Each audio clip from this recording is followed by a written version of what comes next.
¿Qué tal amigos de NetTrainers?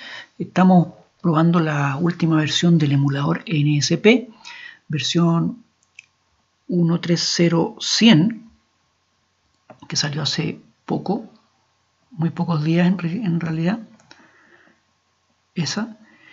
Y bueno, ya en otro video les había comentado que ahí básicamente vienen una serie de máquinas virtuales adicionales que uno puede ir agregando, que son básicamente unos routers de la serie NE40, NE5000, NE9000, CX. En los switches, bueno, los Cloud Engine que ya venían, en los firewall también ya venían los USG 6000B, eso ya estaba. Eso básicamente es lo que son los routers, las nuevas máquinas.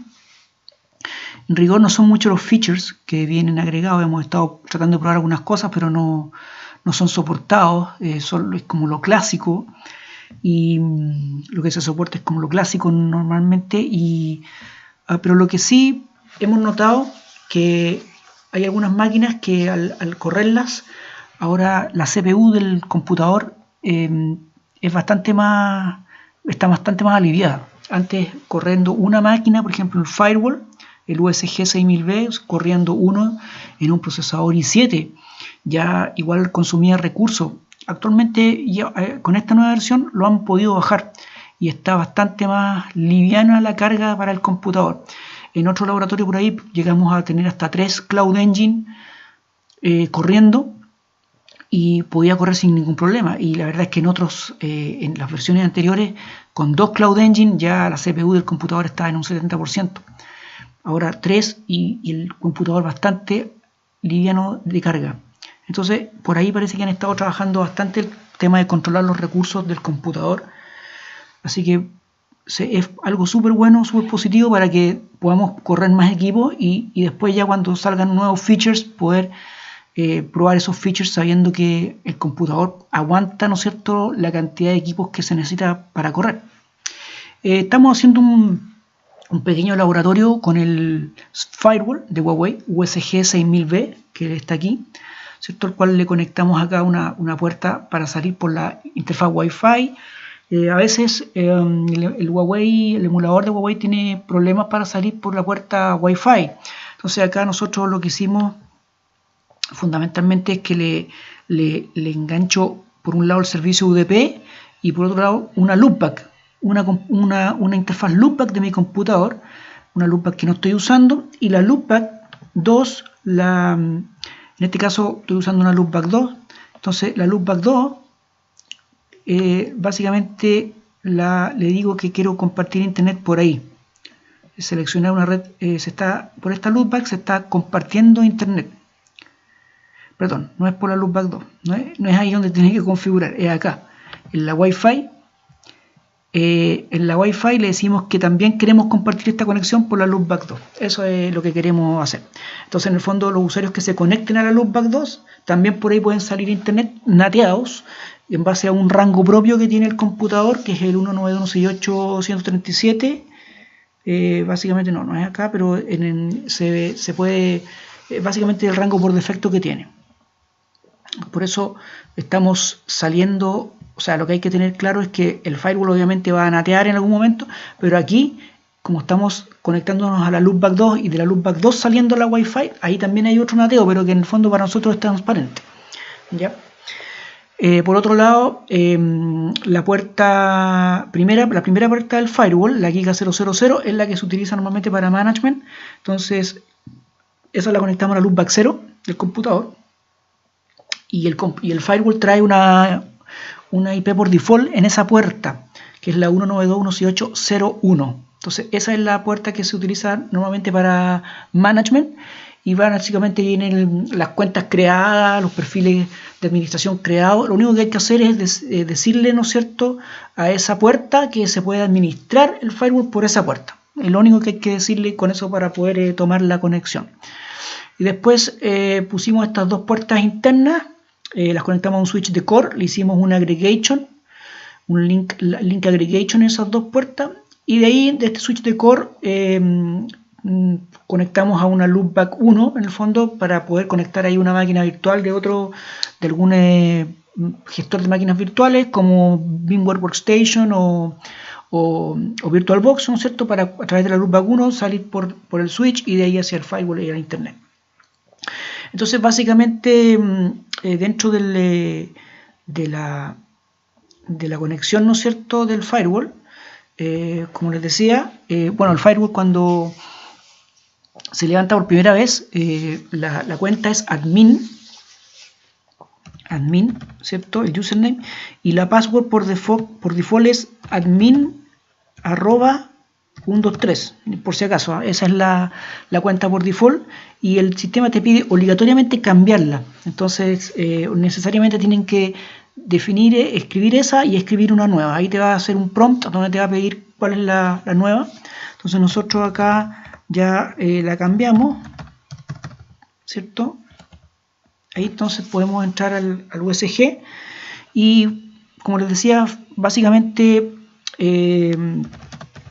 acá ustedes van a ver que hay varias IPs, pero por defecto la que viene es la Giga 00 con esa IP, que es la 192.168.0.1, y lo único que uno es necesario hacer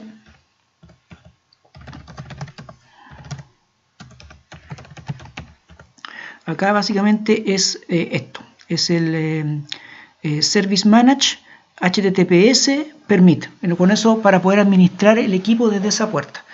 Ya, la cuenta ya está, como les digo, el usuario admin, todo tiene acceso a servicio web, o sea, puede usar ese servicio, eso está ya dentro del AAA, están todas esas configuraciones por defecto se pueden usar.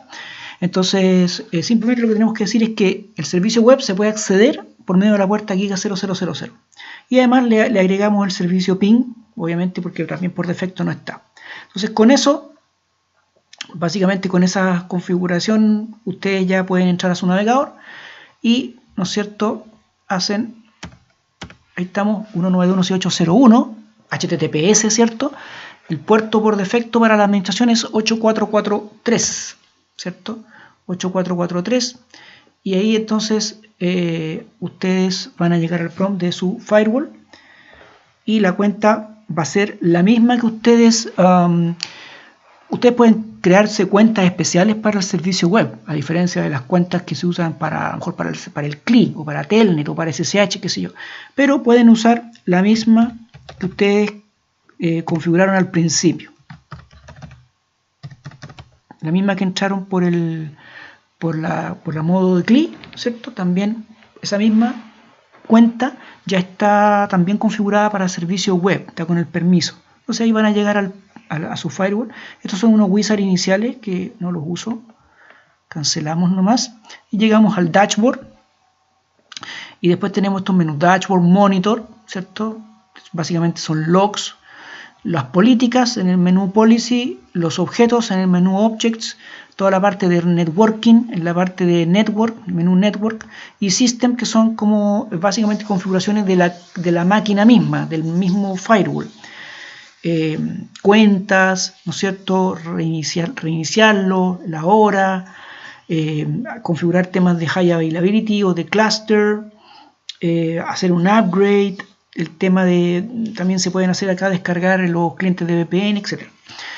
Entonces, básicamente eso es los menús que tiene el gestor gráfico del USG 6000B. Fíjense que esta es una versión especial para NSP. Ahí está, ¿cierto? NSP. Y entonces, de acuerdo a nuestro laboratorio que hicimos acá, básicamente, bueno, esta puerta que es la Giga 100, nosotros básicamente, cuando ya lo tomamos por web, todo el resto lo podemos hacer por web. Entonces, Giga 100, ¿no es cierto?, que es la puerta de outside. Entonces, fundamentalmente nos fuimos a network, y aquí en las interfaces, ¿cierto?, la Giga 100 la definimos como puerta outside. Dentro de lo que es el virtual system,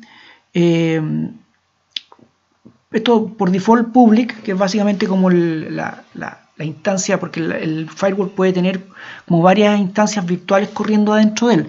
En este momento tiene una sola, que es la instancia public. No tenemos para qué crear otra, la dejamos tal como está. La zona es untrust. Esas zonas vienen creadas por defecto. Hay una zona trust, otra untrust y otra DMZ. Entonces, obviamente, la puerta de afuera es la zona untrust. Esta puerta la vamos a usar en modo de ruteo. y como acá tenemos que conectarnos a esa puerta a una red física en el fondo, la dejamos con DHCP, ¿ya? Y que se pueda hacer ping a la puerta. Con eso le damos un OK. ¿Ya? Entonces con eso la puerta obtuvo una IP 192.168.137.143, que es el rango por default en el que da la Loopback 2 cuando activan ese servicio de compartir, ¿ya? Que es el que les mostré hace un rato. Después, dentro del laboratorio, pusimos estas dos puertas que se conectan hacia un switch de core. Entonces lo primero es crear el link aggregation. Entonces en el fondo nos fuimos a... estas dos puertas son la Giga 101 y 102. Entonces básicamente creamos una puerta, y dentro de los tipos de puertas que uno puede crear se crea un aggregation interface. Y ese aggregation interface en el fondo para nosotros va a ser una especie de trunk que trae ciertas VLANs desde el switch de core. Entonces para nosotros ese aggregation interface va a ser de tipo switching, no routing, sino que va a ser de tipo switching. Ok, entonces aquí les muestro cómo fue creada. Ahí está, le puse lag inside porque atiende hacia adentro, es de tipo switching, y ahí uno le indica dentro de todas las puertas disponibles cuáles son las puertas que la forman, la Giga 101 y 102. Y acá le digo que es un trunk y las VLAN que vienen por acá, ya que van a ser 10, 20, 30, que son unas VLAN que vienen del switch. Con eso ustedes simplemente le dan un OK. ¿Ya? Todos estos cambios que se hacen a nivel de networking no requieren un commit, ¿ya? Porque ustedes van a ver aquí arriba que hay un commit. No requieren commit en rigor.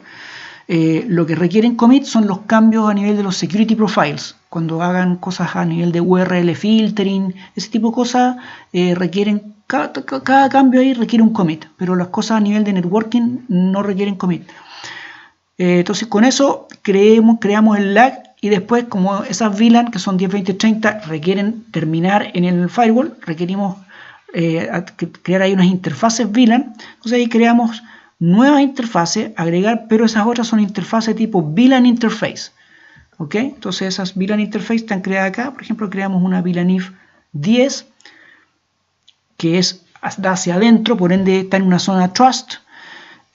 Uno no tiene que asignar esa VLAN interface a una interfaz física, sino que el equipo ya va a saber que como hay un trunk, que por ahí viene la VLAN 10, entonces este es simplemente uno define acá nomás una interfaz VLAN 10, que en el fondo está asociada a cualquier interfaz física por donde venga la VLAN 10.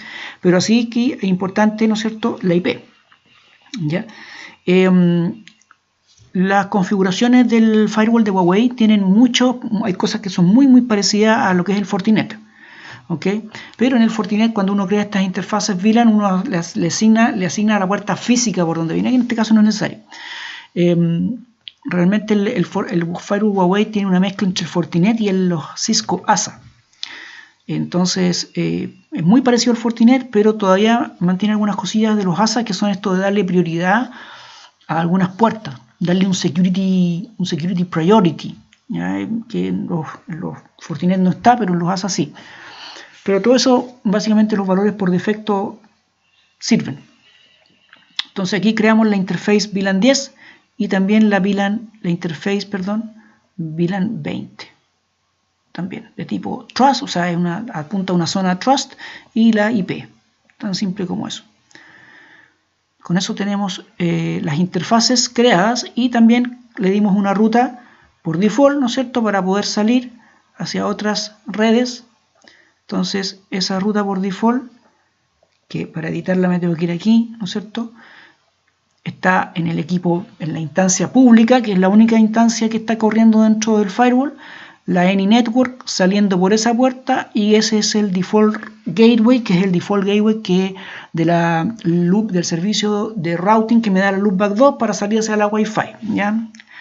Eso en sus computadores deberían probar primero si les conecta hacia afuera saliendo directo por la Wi-Fi. Si no les conecta, hay que hacer ese tema de pasar por una loopback para salir hacia la Wi-Fi. También si lo hacen por Ethernet, ahí sale directo, ahí no hay problema. Entonces tenemos eso. ¿Qué otras cosas hicimos en este laboratorio? Bueno, simplemente nos pusimos a crear algunos objetos. por ejemplo, objetos de direcciones. Entonces ahí pusimos una red de la VLAN 10, los corporativos, ¿cierto? Le dimos cuál es la red que la forma. Y también hay otro objeto que es de la VLAN 20. Y ahí está la red que la forma.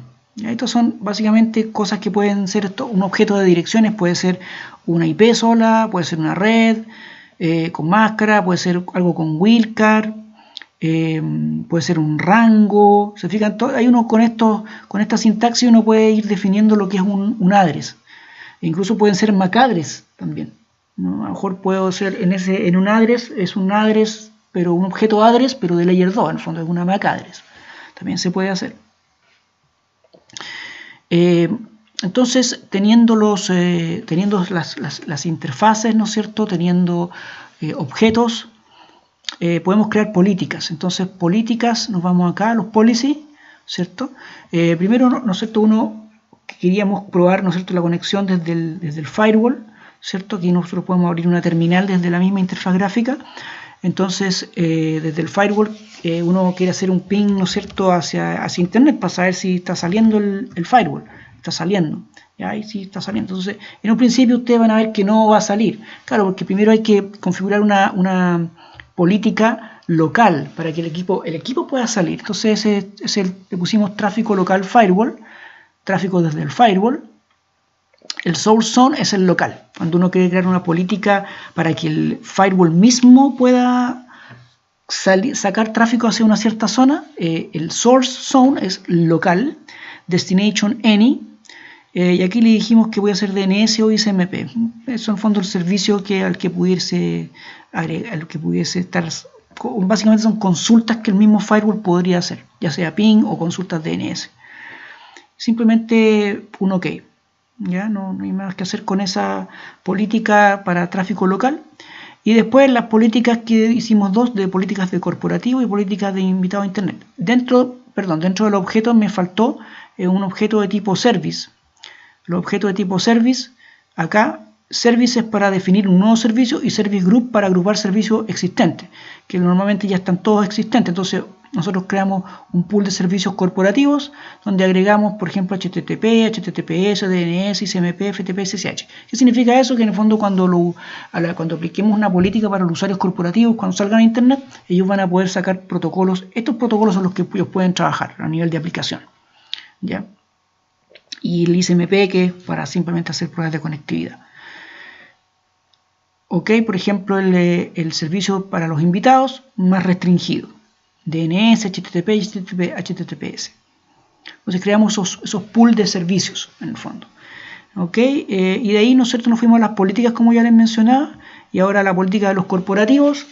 Entonces la política de los corporativos uno lo puede asociar a un grupo de políticas, en este caso lo pusimos política general nomás. Entonces cuando venga tráfico de la zona trust hacia la zona untrust, la región de origen o la dirección de origen es la red de la VLAN 10. Ya el objeto, llamamos al objeto VLAN 10. Y para todo lo demás, destination any, usuarios any, etc. Pero el servicio, aquí apuntamos al pool de servicios que definimos. Aplicación any, todo lo demás, permit y OK. Fíjense, con eso hay otras cosas, pero por ahora ahí pueden poner un OK. Entonces con eso ya queda la política creada. Y también una para los invitados, que es básicamente la misma cosa, cambia el origen, la red de origen, que es en este caso la red de la VLAN 20, y cambia el pool de servicios a los que pueden acceder, que son los servicios invitados. Lo demás, todo igual y un OK. Si bien la configuración del firewall de Huawei es muy parecida a lo que es un Fortinet, pero dentro de las políticas no está el tema del nateo, hay que verlo aparte. Entonces acá dentro del mismo policy vimos los security policy y ahora nos vamos al NAT policy. Y dentro de los NAT policy, acá está NAT policy propiamente tal. Entonces crearemos una política de nateo, o en este caso PAT, para los corporativos. Y aquí es donde viene un poco algún, entre comillas, problema que podría ser, porque en rigor hay que, como la parte de NAT está en una instancia aparte, hay que como que hacer cosas de nuevo. Entonces fíjense que para los corporativos estoy acá definiendo el NAT. Es un NAT de tipo source, de tipo origen, porque lo que voy a cambiar es la IP de origen, ¿cierto? Uno puede tener otro tipo de NAT. Schedule any, porque a cualquier horario, cuando venga de la Trust Zone, ¿cierto? Y cuando vaya a la Untrust Zone, usuarios de la red VLAN 10, ¿cierto? Y ahí los voy a natear usando la Outbound Interface en este caso. No voy a usar un pool, sino que voy a usar una IP de la interfaz de salida. Entonces, en el fondo es un poco como copiar la política que hice, pero ahora para la parte de nateo. Cuando en la misma política de nateo podría tener ahí un ítem para natear, pero bueno, como es en los Fortinet, pero acá no. Entonces ahí está el path, en este caso definido para los usuarios de la VLAN 10 corporativos y también para los de los invitados, es la misma cosa. Ya, idéntico. Con eso está hecha la política y está hecho el path. ¿Ok? Entonces con eso ya pueden tener salida. Otra cosa que hicimos acá dentro de este laboratorio es para los usuarios acá que se van a conectar acá y puedan tener DHCP o servicio de DHCP. Entonces el servicio de DHCP se ve en Network, DHCP Server, uno crea un service y aquí creamos un servicio para los usuarios de la VLAN 10 y otro servicio para los usuarios de la VLAN 20. Pero cuando estábamos creándolo, uno lo crea, el pool se podría decir, le da un OK y te dice que necesita ser creado el DHCP Select Interface. O sea, la verdad es que dentro de la interfaz gráfica no hay ninguna parte donde digas DHCP Select Interface, entonces nos tuvimos que meter simplemente a nivel de CLI, no que otra que meternos a nivel de una puerta, ¿cierto? Entonces System View y Display Current, por ejemplo, Interface VLAN if 10, por ejemplo.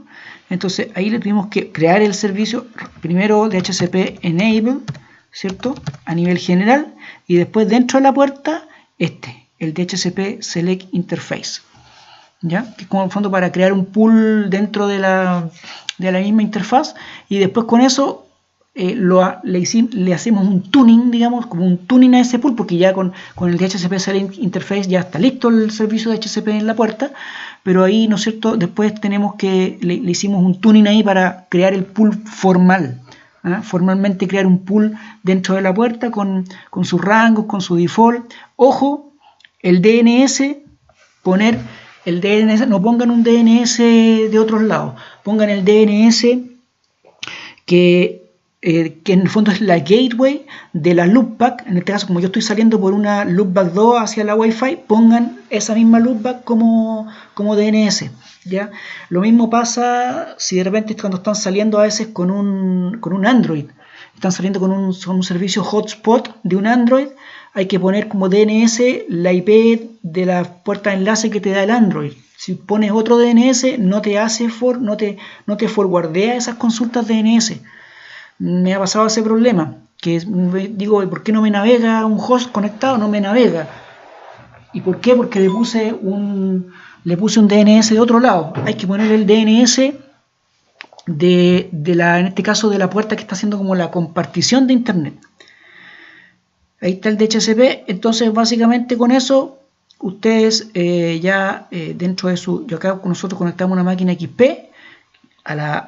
¿no es cierto?, que obviamente la conectamos a una VLAN 10, ahí está obtiene una IP de la VLAN 10, 172.20.10.154, eso gracias a que obviamente, ¿no es cierto?, dentro de este switch, obviamente las VLAN están asignadas correctamente, entonces con eso ya tenemos navegación, ¿no es cierto?, no está restringida la velocidad muy poco, prácticamente nada, la velocidad el throughput, ¿no es cierto?, del Fortinet, del Huawei, perdón, voy a meterme a cisco.com. Entonces ustedes ahí pueden ver la navegación. Estamos saliendo a través de una conexión Wi-Fi que a su vez sale por medio de un router 4G. Entonces ahí tenemos la conexión. Ok, entonces con eso ya tenemos salida y estamos siendo nateados, ¿no es cierto? Y las VLAN respectivas salen con sus respectivas políticas. Solamente como para agregar un punto final, también dentro de los objetos, ¿no es cierto? Dentro de las políticas, no, dentro de los objetos creamos también lo que se llama, aquí aparecen lo que se llaman los security profiles, y dentro de security profile creamos uno de URL filtering. Entonces nos fuimos a URL filtering, aparece un perfil por default, nosotros creamos uno nuevo que se llama filtro URL corporativos. Permite, en el fondo va a permitir todo menos algunas cosas. ¿Qué cosas no? Por ejemplo, xvideos.com, loon.com, facebook.com, youtube.com. Por ejemplo, pusimos eso dentro de un blacklist o una lista negra. Ojo con esto que le pusimos enable para que filtre también tráfico encriptado, ¿ya? Aunque en rigor no hemos activado una política de SSL inspection, pero simplemente lo quisimos activar para ver qué pasaba. ¿Ok? Y le decimos estas páginas están bloqueadas. Todo lo demás está permitido. Entonces acá ustedes incluso pueden tener un test donde ustedes pueden poner una página, una URL, ¿no es cierto? Y te va a decir que está block, ¿ya? Etcétera. Entonces ahí creamos este filtro y dentro de las políticas, estos son los objetos, ¿cierto? Dentro de las políticas de seguridad, a los usuarios, a la política de los corporativos, dentro de los content security o control, contenido, seguridad del contenido, URL filtering, aplicamos el filtro que acabamos de crear, ¿cierto? Para los corporativos, a la política de los corporativos le aplicamos, ¿no es cierto?, el filtro de los usuarios corporativos, de la URL de los corporativos. Con eso ustedes le dan un OK. Cuando ustedes le den eso, le van a estar todo el rato diciendo que hay que hacer commit. Porque cuando ustedes hacen cambios a ese nivel, en las políticas de seguridad, no de networking, sino que de seguridad, les va todo el rato, cada cambio requiere un commit. Si yo hago un commit ahora, ¿no es cierto?, me va a decir que no hay changes. No hay changes to commit. ¿Ok? Entonces, básicamente, si yo me voy a loon.com, ¿cierto?, me dice que la página está bloqueada. Si yo me voy a xvideos.com, la página está bloqueada. Si yo me voy a youtube.com, la página está bloqueada. Y si me voy a facebook.com, está bloqueada. Ahora, ¿qué pasa? Que si intento hacerlo por la parte cifrada, me arroja un problema que hay un problema como a nivel de certificado. ¿Ya? Eso es como que, en ese caso, lo que sucede es, claro, es que el firewall está como proxeando la conexión HTTPS, me manda no el certificado de seguridad de Facebook, sino que me manda un certificado del firewall y el navegador lo detecta como erróneo y básicamente no me deja meterme, no tengo la posibilidad de poder entrar. ¿Ya? Entonces ahí en el fondo hace una conexión fallida y por ende no hay manera. O sea, ahí está. Ok, entonces por ese lado también no se puede acceder. Y básicamente hasta ahí por ahora, ¿no es cierto? Son algunas cosas simples que hemos podido implementar acá y en este firewall USG 6000B, ¿no es cierto?, la versión B porque es virtual. Y lo bueno es que aparte de que funcionan estos features que les voy mostrando, también usa muy poca CPU. Esa es la gracia. En otras versiones se disparaba la CPU, con suerte se podía poner un firewall, a lo sumo 2, por ahí en un laboratorio que tenemos de VPN. Alguna vez lo hicimos, pero ya el computador básicamente estaba muy exigido. Funciona, básicamente la CPU está al mínimo. En este momento, déjenme ver, estoy 25%.